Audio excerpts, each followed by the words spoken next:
मैं सपना मित्तल भागवती सरस्वती विद्या मंदिर इंटर कॉलेज में जीव विज्ञान प्रवक्ता पद पर कार्यरत हूँ। आज मैं आपको उत्सर्जन की क्रियाविधि समझाने जा रही हूँ, अपने ही टॉपिक को कंटिन्यू करते हुए। इससे पहली क्लास में मैंने आपको उत्सर्जन तंत्र की संरचना बताई थी, ठीक है। नेक्स्ट अब मैं आपको बता रही हूँ उत्सर्जन की क्रियाविधि या फिजियोलॉजी ऑफ एक्सक्रीशन, ठीक है। फिजियोलॉजी ऑफ एक्सक्रीशन, उत्सर्जन की क्रियाविधि। देखो, जो उत्सर्जन है, इससे पहली क्लास में बताया था कि हमारे शरीर में बहुत सारी मेटाबॉलिक रिएक्शंस चलती हैं, उपापचयी अभिक्रियाएं चलती हैं, जिनके पश्चात क्या बनते हैं, कुछ वेस्ट प्रोडक्ट्स बनते हैं, और उन वेस्ट प्रोडक्ट को, उत्सर्जी पदार्थों को बाहर निकालने की क्रिया को हम क्या कहते हैं, उत्सर्जन कहते हैं। अब कैसे निकालते हैं उसका अध्ययन करेंगे। देखो, जो आपकी उत्सर्जन की क्रिया है वो 2 स्टेप में कंप्लीट होती है। सबसे पहला होता है formation of urea in liver, means यकृत में यूरिया का निर्माण, ठीक है। हमारे रुधिर में जो भी वेस्ट प्रोडक्ट्स होते हैं वो पहले कहाँ होते हैं, आपके लीवर में, यकृत में होते हैं, और यकृत आवश्यकता से अधिक जो भी एमिनो एसिड्स आते हैं उनको किसमें बदलता है, यूरिया में, ठीक है। नेक्स्ट स्टेप हमारा होता है formation of urine in kidney. Urine Hindi में कहते हैं मूत्र, है ना। किसका निर्माण, मूत्र का निर्माण, वृक्क में मूत्र का निर्माण, ठीक। पहले हम डिस्कस कर रहे हैं formation of urea in liver, okay. Urea में लीवर कैसे बनता है, लीवर में यूरिया कैसे बनता है। फर्स्ट ऑफ ऑल यह क्रिया भी 2 चरणों में पूरी होती है। सबसे पहला होता है oxidative deamination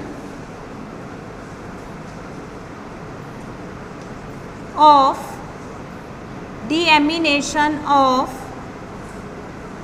amino acid, amino अम्लों का ऑक्सीडेटिव, ऑक्सीकारी विअमोनीकरण किसका होगा, एमिनो एसिड का, ठीक है। इसमें क्या होता है आपका, हमारे भोजन में जो भी आवश्यकता से अधिक एमिनो अम्ल आ जाते हैं। देखो, हमारी बॉडी में प्रोटीन संश्लेषण के लिए केवल 20 प्रकार के अमीनो अम्ल चाहिए, और भोजन में हम 100 से भी ज़्यादा अमीनो अम्लों को ग्रहण कर लेते हैं, ठीक है। तो जो लीवर है हमारा, जो हमारा यकृत है, जो भी आवश्यकता से अधिक एमिनो अम्ल आ जाते हैं उन्हें किस में बदल देता है, यूरिया में, ठीक है। जैसे एलेनाइन, फॉर एग्जांपल, एलेनाइन किससे क्रिया करता है, ऑक्सीजन से क्रिया करता है, और क्या बनाता है, पायरुविक एसिड, और पायरुविक एसिड उन्हें ऑक्सीजन से क्रिया करके क्या बना देता है, अमोनिया। तो क्या रिलीज होती है, अमोनिया। उस क्रिया को ही, क्योंकि अमोनिया रिलीज हो रही है, NH3 रिलीज होता है, इसीलिए हम इसे कहते हैं ऑक्सीजन की उपस्थिति में हो रही है, इसीलिए हम इसे कहते हैं oxidative deamination of amino acid. Amino acid का किसके प्रेजेंस में, O2 की प्रेजेंस में होता है, और क्या बनती है, अमोनिया बन जाती है, ठीक। नेक्स्ट सेकंड स्टेप, इसमें दूसरा सेकंड पार्ट होता है जिसे हम क्या कहते हैं, ऑक्सीडेटिव क्रेब्स हेंसलेट साइकिल या ऑर्निथिन साइकिल, ऑर्निथिन चक्र, है ना। कहाँ चलेगा, ये भी लीवर में, क्योंकि क्रिया कहाँ हो रही है, लीवर में, ठीक है। क्रैब हेंसलेट चक्र कहते हैं, या इसको ऑर्निथिन साइकिल कहते हैं। कैसे होता है ये, सबसे पहले हमारे पास क्या बनी है, by oxidative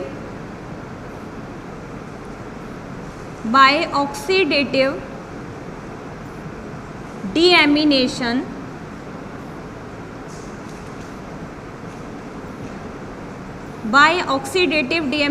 of amino acid.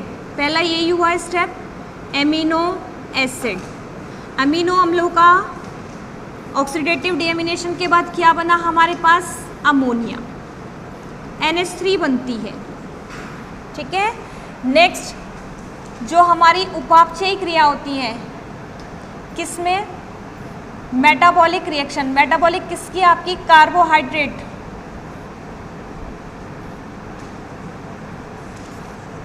Carbohydrate metabolic reaction के बाद क्या बनता है,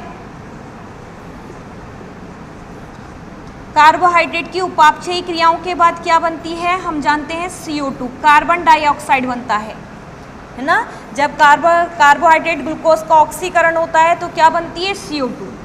यह CO2 ऑक्सीजन से क्रिया करता है और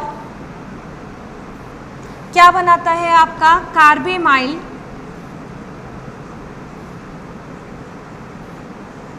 कार्बेमाइल फॉस्फेट। क्या बनता है, कार्बेमाइल फॉस्फेट।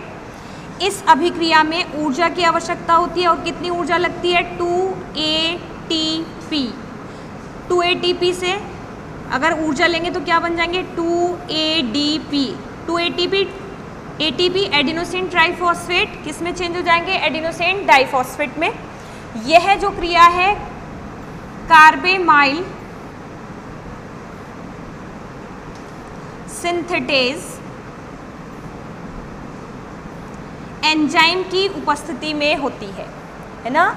तो जो हमारा कौन सा आ रहा है, जिसे हमने कहा है क्रेब्स हैंसलिट चक्र या ऑर्निथिन साइकिल जिसे कहा है, उसमें सबसे पहला स्टेप क्या होगा, कार्बेमाइल फॉस्फेट का निर्माण। और उसमें हम क्या लिखेंगे, ऑक्सीडेटिव डीएमिनेशन के पश्चात बनी अमोनिया उपापचयी क्रियाओं के पश्चात बनी CO2 से क्रिया करके क्या बनाती है, कार्बेमाइल फॉस्फेट का निर्माण कर देती है। अब ये कार्बेमाइल फॉस्फेट क्रिया करता है किससे, ऑर्निथिन से। किससे क्रिया करता है, ऑर्निथिन से क्रिया करता है। और ऑर्निथिन से क्रिया करने के पश्चात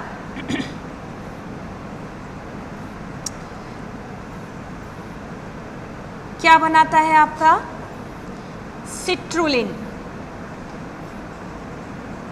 किसका निर्माण होता है, सिट्रुलिन का निर्माण होता है।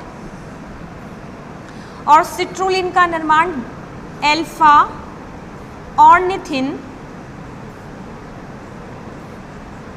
ट्रांसकार्बेमाइलेज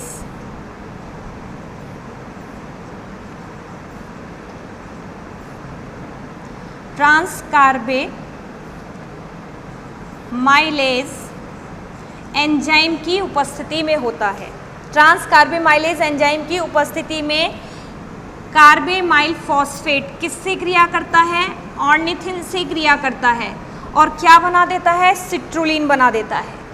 इसके पश्चात जो यह सिट्रुलिन है किससे क्रिया करता है, एस्पार्टिक एसिड से। किससे, एस्पार्टिक एसिड से।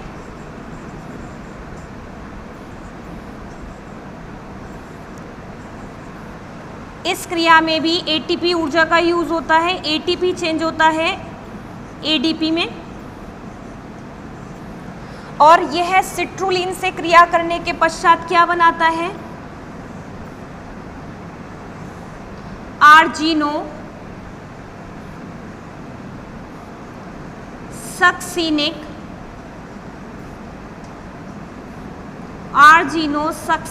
अम्ल एसिड ये बनाता है। अब यह आर्जिनोसक्सिनिक एसिड आर्जिनोसक्सिनेज एंजाइम की उपस्थिति में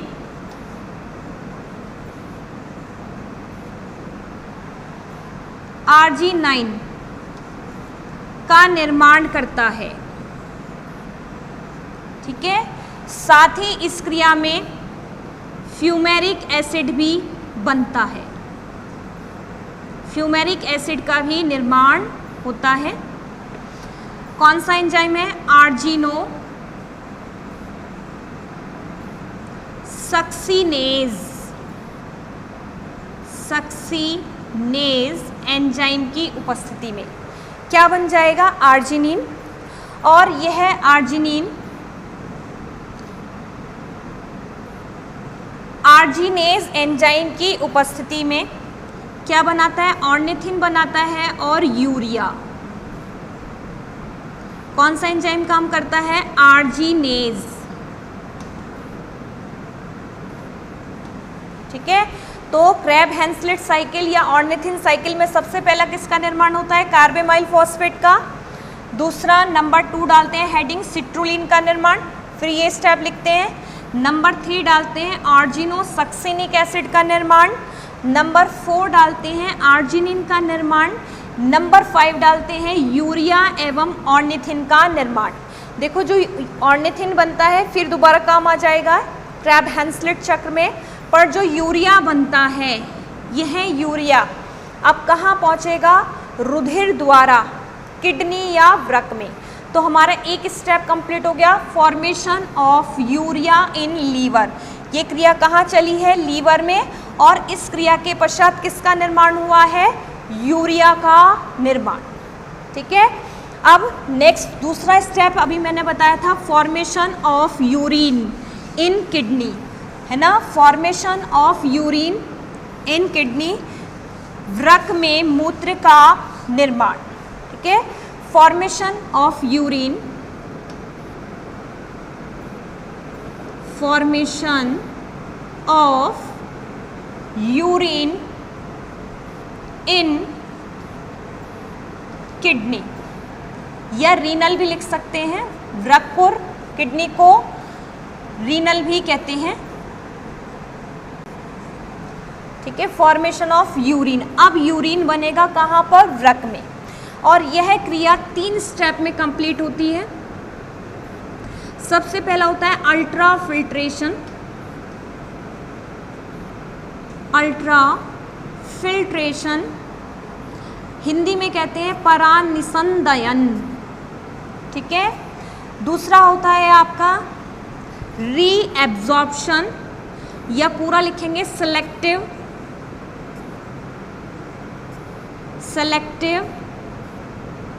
reabsorption. Reabsorption means, selective means वर्णात्मक पुनरावशोषण। ठीक है, क्या कहते हैं? वर्णात्मक पुनरावशोषण। तीसरा होता है सेक्रीशन,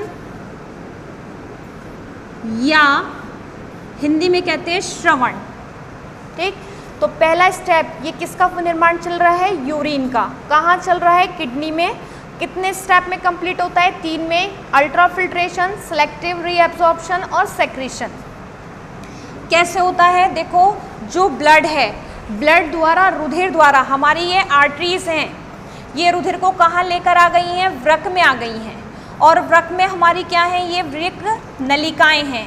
इन वृक्क नलिकाओं में क्या आ गया है? हमारा रुधिर आ गया है ना? और वृक्क नलिका की स्ट्रक्चर हमने पढ़ी है।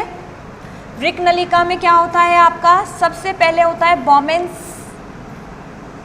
कैप्सूल, है ना? Bowman's capsule.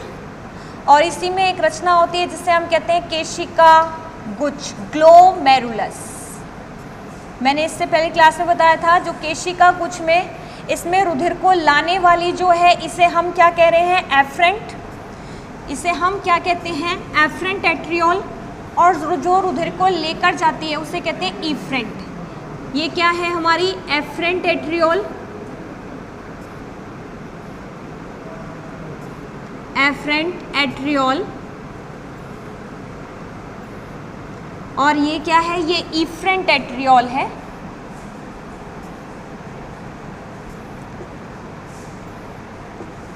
एट्रियोल, इसका व्यास ज़्यादा है, इसका व्यास कम है।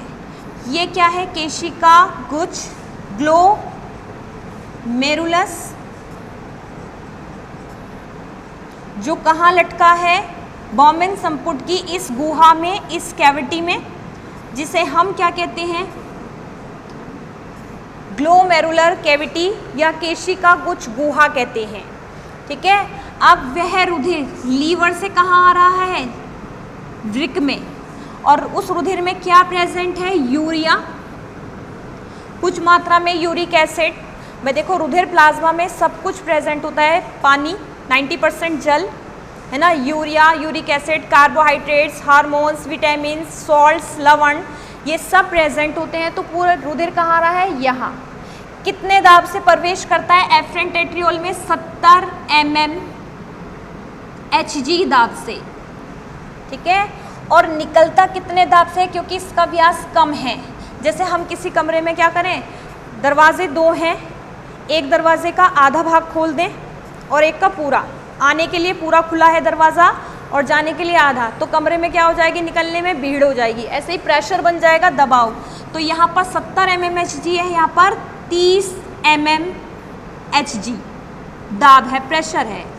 तो ब्लड तेजी के साथ केशिका गुच्छ ग्लोमेरुलस में आ तो जाता है, परंतु उस प्रेशर के साथ बाहर नहीं निकल पाता, कम दाब से निकलता है, जिससे यहाँ पर प्रेशर बनेगा, दबाव बनेगा और रुधिर की कुछ मात्रा छनकर प्लाज्मा वाला भाग, कणिकाएं नहीं है ना, चाय छानते हैं, चाय की पत्ती थोड़ी छनती है, केवल क्या छनता है, जो फ्लूइड तरल होता है, तो छनकर क्या आ जाएगा, ब्लड प्लाज्मा यहाँ आ जाएगा। ब्लड प्लाज्मा में प्लाज्मा प्रोटीन नहीं छनते, छनकर कहाँ आ गया, ग्लोमेरुलस कैविटी में, जहाँ पर ये लटका हुआ है। यहाँ पर बोमेन्स कैप्सूल में क्या पाई जाती हैं, पोडोसाइट सेल्स।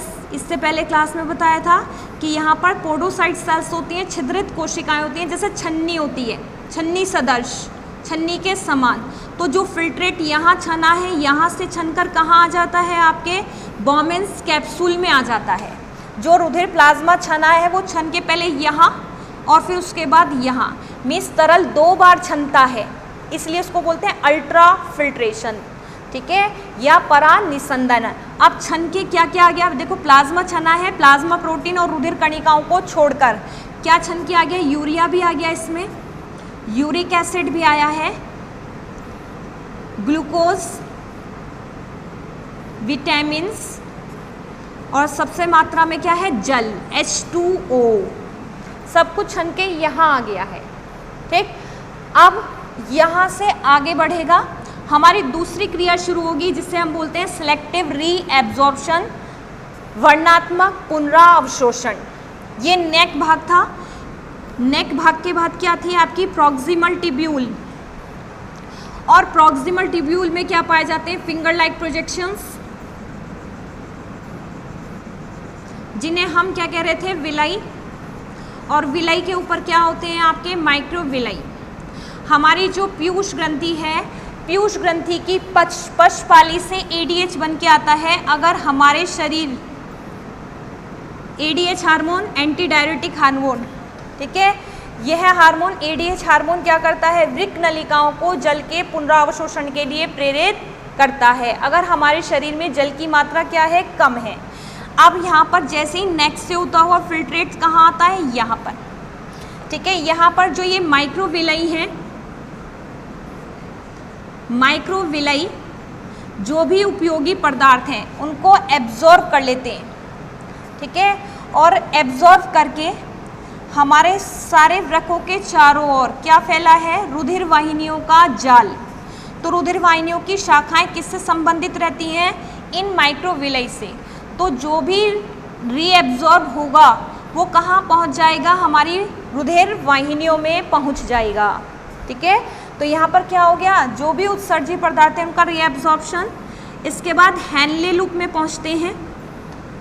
हेनले लूप में पहुँचने के बाद हेनले लूप में पारगम्यता चेंज होती रहती है। हेनले लूप का जो ये डिसेंडिंग आर्म है, डिसेंडिंग आर्म जो है, अवरोही भुजा जो है, इस अवरोही भुजा में क्या होता है, यह H2O के लिए पारगम्य नहीं होती, ठीक है। जल इसके जल के लिए क्या होती है, पारगम्य, और सॉल्ट के लिए, और क्या रह गया, यूरिया, है ना, क्या हो गया आपका, यूरिया, इनके लिए कैसी होती है, अर्ध पारगम्य। अर्ध मतलब आधी, कुछ मात्रा में ही क्या होगी, आर पार जाने देगी। और इसके लिए कैसी है, पूर्ण पारगम्य है। जल निकलकर कहाँ पहुँच जाएगा, टिश्यू उत्तकों के बीच में, जिसके कारण यहाँ पर जो सॉल्यूशन है, भाई पानी भी निकल गया, सॉल्ट्स भी निकल गए, कुछ मात्रा में क्या निकल गया, यूरिया, तो कैसा हो जाता है, आइसोटोनिक। इसके बाद कहाँ पहुँचता है, यहाँ पर पहुँचता है। ये हेनले लूप की कौन सी भुजा मैंने आपको बताई थी, असेंडिंग आर्म है। कौन से वाली है, थिन वॉल्ड है। और थिन वॉल्ड कैसी होती है, जल के लिए H2O के लिए अपारगम्य, ठीक है, यूरिया के लिए अर्धपारगम्य, आधी पारगम्य है, और सॉल्ट्स के लिए, लवण के लिए पूर्ण पारगम्य है, आसानी से इसके आर पार जा सकते हैं, ठीक है। कौन सी है, थिन वॉल्ड। इसके बाद जो थिक वॉल्ड है, मोटी भित्ति वाली भुजा है, किसकी, हेनले लूप की। यह केवल सॉल्ट्स के लिए पारगम्य है, इससे जल व यूरिया पार नहीं जा सकते, ना तो H2O जा सकता है न ही यूरिया, ठीक है। तो यहाँ पर जो विलयन है वो कैसा हो जाता है, हाइपरटोनिक हो जाता है। अब इससे आगे ये जो आपका हेनले लूप है कहाँ पहुँचता है, दूरस्थ कुंडलित नलिका, और दूरस्थ कुंडलित नलिका की भित्ति की पारगम्यता आवश्यकता अनुसार चेंज होती रहती है।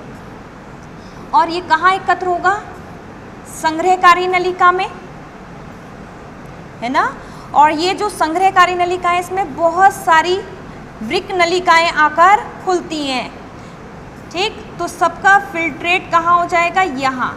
जैसे ही फिल्ट्रेट संग्रहकारी नलिका में पहुँचता है, अब तक तो हम फिल्ट्रेट कह रहे हैं, फिल्ट्रेट जो छना हुआ है, जैसे ही यहाँ पर पहुँचता है, अब हम इसको क्या कहते हैं, यूरिन कहते हैं, मूत्र कहने लगते हैं कि मूत्र कहाँ आ गया है, संग्रहकारी नलिका में। संग्रहकारी नलिका के पश्चात कहाँ जाएगा, ब्रिटेनी में। तो संग्रहकारी नलिकाएं कहाँ खुलती हैं, यहाँ खुलेंगी, किसमें, आपके इस भाग में, पेल्विस में।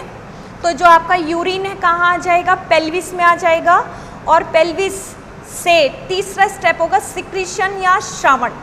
पेल्विस से जो यूरिन है वो कहाँ आ जाएगा, आपके मूत्रवाहिनियों में, और जो उपयोगी पदार्थ हैं वो वापस ब्लड में सिक्रीट परिनालिका नेटवर्क में स्रावित कर दिए जाएंगे। इस क्रिया को ही हम सेक्रीशन कहते हैं, ठीक है। तो यहाँ पर यूरिन कहाँ आएगा, यूरेथ्रा में, यूरिनरी ब्लैडर में, और यूरेथ्रा द्वारा शरीर से बाहर। तो ये क्या है, यूरिन फॉर्मेशन की क्रियाविधि। अब हमारा क्या आता है, यूरिन क्या है। देखो जो यूरिन है वो हल्का क्षारीय होता है, ठीक है। यूरिन में एक वर्णक पाया जाता है जिसे कहते हैं यूरोक्रोम, ठीक। और यूरोक्रोम की उपस्थिति के कारण ही जो यूरिन है वो कैसा होता है, हल्के पीले रंग का होता है, ठीक है। कैसा होता है, हल्के पीले रंग का। वैसे जो आपका यूरिन है हल्का क्षारीय होता है, मूत्र कैसा होता है, हल्का क्षारीय होता है। पर मूत्र की प्रकृति भोजन पर निर्भर करती है। अगर हम ज़्यादा चिकना तेज मसालों का खाते हैं तो हमारा जो यूरिन है वो कैसा हो जाता है, अम्लीय हो जाता है, जिससे यूरिनरी ट्रैक्ट में क्या होने लगती है, जलन, ठीक है। हम सामान्य भोजन खाते हैं, कार्बोहाइड्रेट बहुत अधिक चिकनाई चटपटा नहीं खाते, तो हमारा जो यूरिन है वो सामान्य पीएच पर रहता है, जिससे यूरिन में जलन नहीं होती, ठीक है। तो ये क्या है, यूरिन फॉर्मेशन। अब आता है यूरिन का तनुकरण और सांद्रण। अब यूरिन का तनुकरण सांद्रण क्या होता है, देखो जब सर्दियाँ होती हैं, है ना, सर्दियों में हम कहते हैं हमें प्यास भी कम लगती है, और जो यूरिन बनता है वो ज़्यादा मात्रा में बनता है ना। कैसा बनता है, ज़्यादा, उसे कहते हैं यूरिन का मूत्र का तनुकरण। हमारे जो वृक्क हैं, हमारी जो किडनी है वो ये काम करती हैं, नियमन का काम करती हैं, हमारे शरीर में प्रासरणीय दाब को नियमित बनाए रखती हैं। कैसे, देखो जब बाहर ठंडा मौसम है, ठीक है, बहुत अधिक कैसा है, ठंडा वातावरण है, हमारा जो शरीर में जल की अतिरिक्त मात्रा है वो पसीने के रूप में बाहर नहीं जा रही है। ऐसी स्थिति में हमारी जो पीयूष ग्रंथि है उससे जो एडीएच हार्मोन है वो नहीं बनकर आता। एडीएच बनकर नहीं आएगा तो जल का पुनरावशोषण नहीं होगा, और जल का पुनरावशोषण अगर यहाँ पर नहीं होता तो जल की अधिकांश मात्रा यूरिन के रूप में कहाँ निकल जाएगी, बाहर। तो यूरिन कैसा बनेगा, ज़्यादा, है ना, और कैसा होगा, तनु, है ना, मतलब तरल, है ना, कैसा होगा, तनुकरण, डाइल्यूटेड होगा, डाइल्यूट। अगर बाहर वातावरण कैसा है, गर्म है, गर्मी पड़ रही है, ठीक है, तो जल की जो अधिकांश मात्रा है वो किसके रूप में बाहर निकल रही है, पसीने के रूप में। अगर ऐसी स्थिति में जल शरीर से बाहर जाएगा तो शरीर को क्या होगी, हानि। तो तो हमारी जो पीयूष ग्रंथियां हैं वो क्या बनाती हैं, एडीएच हार्मोन बनाती हैं, एंटी डायरेटिक हार्मोन बनाती हैं। यह एडीएच हार्मोन वृक्क नलिकाओं को जल के पुनरावशोषण के लिए क्या करता है, प्रेरित करता है, जिससे कम से कम मात्रा में जल कहाँ जाए, शरीर से बाहर जाता है। इसे हम क्या कहते हैं, मूत्र का सांद्रण। अच्छा, आपने एक वर्ड कभी कभी सुना है कि रीनल जो आपकी किडनी है वो क्या हो गए, फेल हो गए हैं।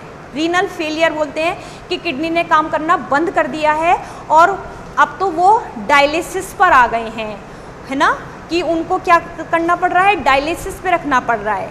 कैसे होता है ऐसा, जो हमारी वृक्क हैं, ये जो वृक्क नलिकाएं हैं, अगर ये यूरिन को छानना, हमारे रुधिर को छानना बंद कर देती हैं, पूरी तरह से क्या हो गई, फेल हो गई हैं, किसी भी कारण से हो सकती हैं, रीनल फेल हो गए हैं, उन्होंने अपना काम करना बंद कर दिया कि वो छान रहे थे रुधिर को, उत्सर्जी पदार्थ को बाहर निकाल रहे थे, है ना। अगर वो फेल हो गए हैं तो ये जो यूरिया बन रहा है, भाई यकृत अपना काम कर रहा है, यूरिया लगातार बन रहा है बॉडी में, ठीक है, तो ये हमारे शरीर में यूरिया की मात्रा क्या हो जाती है, ज़्यादा। इस रोग को हम कहते हैं यूरेमिया रोग हो जाता है, ठीक।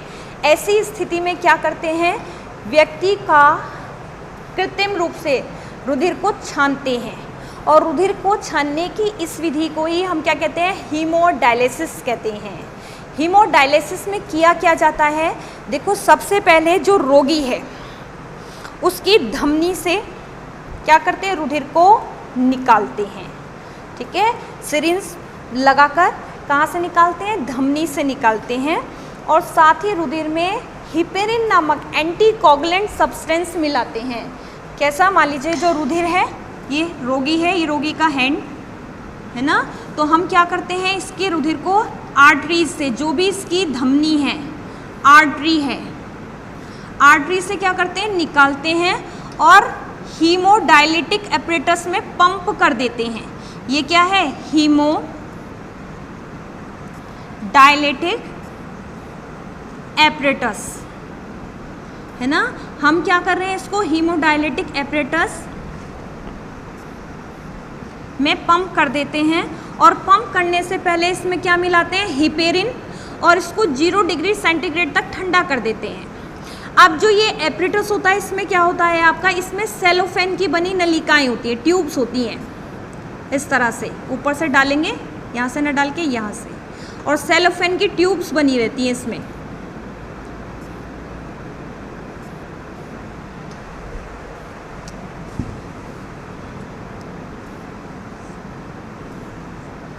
ये यहाँ पर ओपन होगा पाइप, ठीक है, और यहाँ पर सेलोफेन की ट्यूब्स होती हैं इस तरह से, नलिकाएं, जो क्या करती हैं, सिलेक्टिव परमेबल होती हैं, रुधिर को छानने का काम करती हैं। अब जैसे ही रुधिर यहाँ आएगा, इसमें से होकर बहेगा, इस एपरेटस में क्या भरा रहता है, एक तरल भरा रहता है, जिसकी सांद्रता इसकी सांद्रता से कैसी होती है, अधिक होती है, जिसके कारण जो रुधिर से परासरण क्रिया द्वारा कहाँ निकलने लगता है, क्योंकि परासरण क्रिया में कम सांद्रता का दर अधिक सांद्रता के दर की ओर गति करता है, तो जो भी तरल है, जल है, वो निकलकर कहाँ आ जाएगा, यहाँ, ठीक है, और रुधिर छनता चला जाएगा, क्योंकि छन रहा है, जितना मूव करेगा उतना छनेगा, उत्सर्जी प्रोडक्ट को बाहर निकाल देते हैं, और इस रुधिर को पुनः वापस पंप करते रहते हैं साथ साथ, किसके अंदर, रोगी के शरीर के अंदर, पर किस में, शिराओं में। पंप कहाँ करते हैं, शिराओं में। निकालते कहाँ से हैं, धमनियों से निकालते हैं, क्योंकि आप सब जानते हैं कि धमनियों में रुधिर का दाब एक तो अधिक होता है, ठीक, आसानी से पंप होगा। दूसरा, शिराओं में जब रुधिर डालेंगे तो यह कम दाब से जाएगा एक, और दूसरा, शिराओं द्वारा रुधिर पहले कहाँ जाता है, आपका लंग्स में, फिर हार्ट में जाने से पहले कहाँ जाएगा, लंग्स में, तो उसमें क्या घुल जाएगी, ऑक्सीजन, वो शुद्ध हो जाएगा। तो इस तरह से क्या करते हैं, इस पूरी प्रोसेस को हीमोडायलिसिस कहते हैं। इस हीमोडायलिटिक एपरेटस को कृत्रिम गुर्दे या आर्टिफिशियल किडनी भी कहा जाता है, ठीक है। अगर रोगी के जो ये वृक्क हैं, अगर ये काम करना बंद कर देते हैं, तो हम क्या करते हैं, हीमोडायलिसिस करते हैं, मीन्स जो नेचुरल प्रोसेस है छानने की, उसे हम कृत्रिम रूप से करते हैं, ठीक है। समझ आया होगा आपको, थैंक यू।